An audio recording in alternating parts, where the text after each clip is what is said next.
The only realistic chance of Kaizer Chiefs lifting silverware in this particular season is in the Nedbank Cup, but because I don't see them having a sniff or a chance of challenging for the Betway Premiership Championship. Now, if they don't win the Nedbank Cup, then in June it would be officially 10 years without Kaizer Chiefs having not lifted any silverware. That is absolutely unheard of in South Africa. We know Kaizer Chiefs have been cup specialists for the longest of time. So the 10 years has absolutely been a heartbreak for their faithful supporters. Well, I do go by the name of Oscar. And since football, where I engage and discuss on anything to do with football from Africa to the world and from the world to Africa. This weekend, we do have the involvement of Kaizer Chiefs in the quarterfinals. And I think it's fair to say that, the sponsors of this competition, Nedbank, that is, they would want to see Kaizer Chiefs at least and Orlando Pirates in the final stages of this competition, because we all know Kaizer Chiefs, Orlando Pirates, they pull big crowds, big numbers, and the sponsors will be happy. Unfortunately, soccer games are not decided on boardrooms. Some people may think they are, but they are not. But they are decided on the field. Tough quarterfinal fixture in the Nedbank Cup. Orlando Pirates are facing a Gavin Hunt that has coached over 1,000 games in the PSL, and Kaizer Chiefs are going against the one boy Stellenbosch, who one can say, their business model of brewing them young and then selling them, it's actually working against them at times. I mean, they're always on a building process, building phase. They sold a whole lot of players this season and the past, and this means that they have to rely on players they've bought during the transfer window and pre-season. But it's going to be a tough fixture between them and Kaizer Chiefs. Mamelodi Sundowns are facing Gqeberha United yet again, a team they played against just a fortnight ago. And another fixture that I don't think a lot of people care about is Durban City versus Marumo Gallants. But on this episode, we are basically zooming into the 20 games that Nabi has played. If you maybe add 2 more games in the cup games, it will be, I think, just 22 games, if not over. But more specific on the 20 games, Nasreddine Nabi has coached Kaizer Chiefs. Now, if we have to go back, Nasreddine Nabi, you all know, joined a bit late in that pre-season, but the people that were there are his people. I mean, it's his technical team that has been with since Turkey. Yes, he joined the preseason later on, but we can now not say he was not with the team. He was with the team in Turkey, so excuses then cannot be made that he joined the team maybe in the first week. Add to that, there was another delay because of the sponsor. We remember what happened in the beginning of the season. DStv could not pump money anymore into the Premier Soccer League, and then Betway had to take over. Now the administration to that took a bit longer, and then there was a delay. Hence now we have so many fixtures, a traffic of fixtures unnecessarily so, but it is all because there was a delay in the beginning of the season. So that delay again was giving more time to Nabi and his technical team to actually work what they want to work in this Kaizer Chiefs side. Now, you're sitting down there, you're probably asking yourself this one question: whether you are in opposition to Kaizer Chiefs, whether you are a follower of Kaizer Chiefs, I love football. I watch all games. And this is why I'm also giving my 2 cents worth of opinion on the matter of Kaizer Chiefs. Now, you probably also asking yourself, what is the style of play of a Nasreddine Nabi? We need to be sober about this. You don't have to be sentimental, you don't have to be emotional, you just have to reason in football terms, in football context, when you are watching Kaizer Chiefs. In the 20 games they've played, I mean, they've already played 2/3 of the game, just a third left in the Premier Soccer League, and then that'll be it. Now, in the 20 games they have played, how then do we define his style of play? Now, another thing that also sometimes has disrupted or disturbed us in really defining how this guy wants to play is he has not ever had a consistent starting 11. Yes, we can talk about suspensions, injuries. Even with that, he has never had a starting 11 that has started 4 or 3 games consecutively. Yes, there are faces that clearly we now know he favors a lot. That central pairing, he's always favored them. In Simango has lost favor with the coach. So it's always been Ashwin Dotley with the Angolan Inacio, Miguel Inacio. But on all the other parts, it's been chopping and changing. Initially, I thought it was going to be, the North African way of approaching games. And that is having a big striker, which is got in a Shivaviro, but the Shivaviro is disappointed. And obviously, the factor of Kaizer Chiefs fans' impatience has also played a role. We can't shy away from the fact that Kaizer Chiefs, their fans, they do have a hand. They do pressure the technical team, the management, and the coach. So that's a big factor we can't shy away. And now looking at the starting 11, his left backs have been chopped and changed. I don't think Sam has gotten a lot of minutes because majority of the time he's been injured.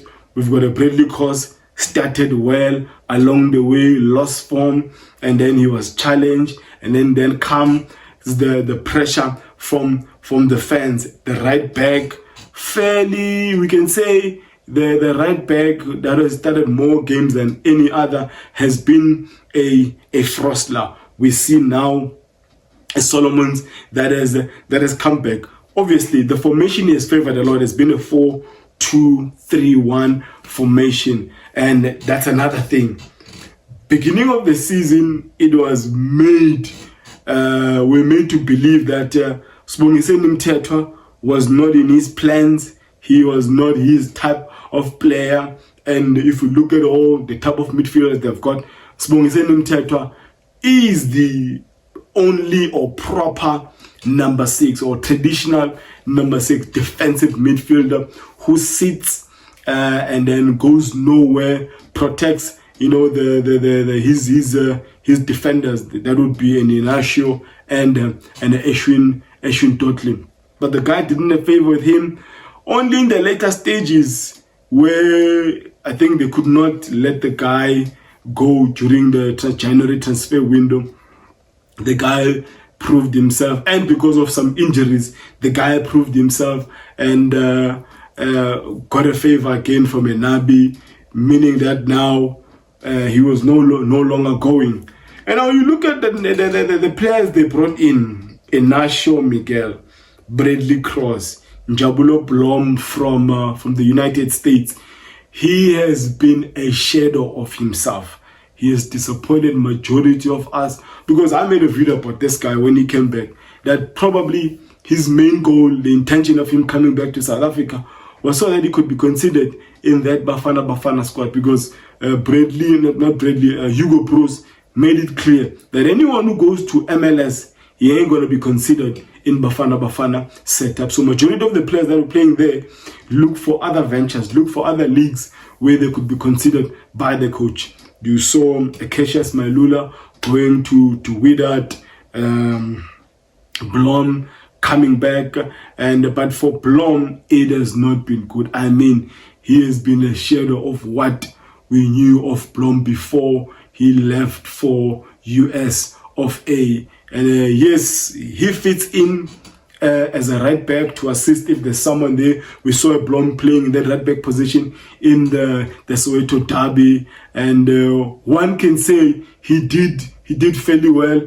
But again, he has committed some silly, stupid fouls against the Sundown, committing penalties against Ribeiro. Some stupid fouls. You know, how he has been losing balls. And again, he has been fitted into that defensive midfield role, which again, I can't say he has been a standout performer. Mart is not a fan favorite, but clearly the coach likes him. If he's the one who made him to be captain, then it's obvious that he really admires and esteems Yusuf Mart highly, but he is not favored at all by the fans. The another problem that you notice with Kaizer Chiefs is that sometimes they do struggle. You look at the game they play against Amakhosi. They're struggling even to string 4 or 5 passes together until Matlo Gosing came in, and that's when you started seeing Kaizer Chiefs play. A player like Thabo Cele only arrived in January, so we can't say that much about him because he hasn't played as much game as the other midfielders. Your Mart, your Mtetwa, your Matlo, who also joined later on because of injury. And the front line, Kaizer Chiefs, this is one positive about them. They've created a lot of chances. Sereno, Shevaviro, Dushabalalo, Mfundo Vilagazi, Dupree coming from injury.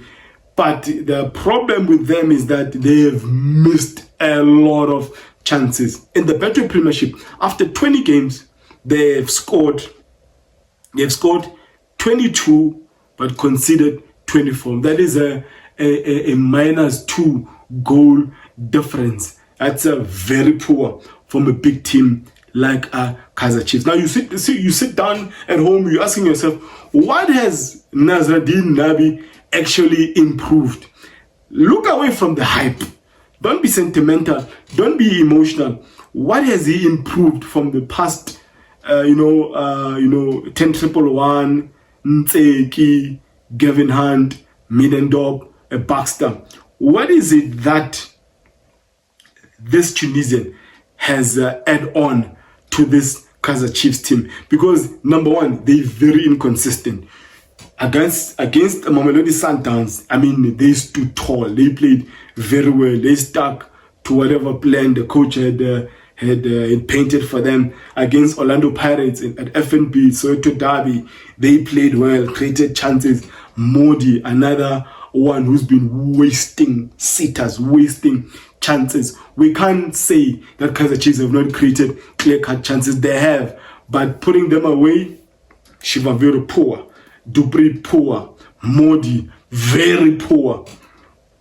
But now, back to the question, what has Nasreddine Nabi really improved?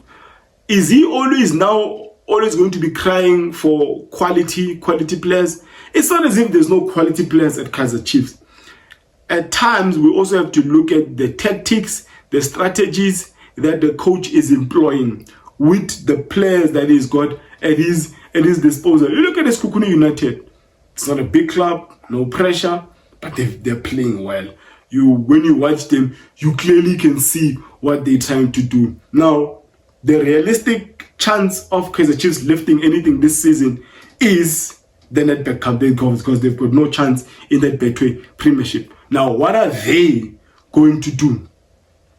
Are they going to play a similar way they play against Amakhosi, as long as they get the result, so that they lift the silverware that everyone is desiring, the fans, the management, the coach? Is that how things are going to be? At this point in time, I think as a Chiefs fans really don't care. I think they just want to lift a cup. It's been way too long. But on their journey to the final, there is resistance. Orlando Pirates wants to defend their cup. Mamelodi Sundowns wants to win the cup that has evaded them for the past 2 seasons against the same side in Orlando Pirates. It is interesting times. But the last 10 games of Kaizer Chiefs, I think they're going to be very important. And obviously, Another defining moment would be the result against the Stellenbosch in the quarterfinals of Nedbank Cup. Amakhosi, at home, what do you think about your coach? And I keep on emphasizing, don't be emotional, just be sober about it. The bigger picture here. Do you think that the coach still lacks, the type of players he wants? Now, after 20 games, the question I have is, what has he actually improved? What has been his style of play for you to be convinced as a Kaizer Chiefs supporter that, if this guy gets the type of players he wants, next season might be the it season? Love to hear your comments below in the section below. If you're seeing this space and this content for the very first time, really love it if you join the family, subscribe, like, and share on all your social media platforms. But what's more important for me is to hear your view, your opinion. No need to fight. We're all football lovers here. No need to be emotional. We're just engaging. Football is a game of opinions. Now, let me end it there by declaring, may my God bless you all.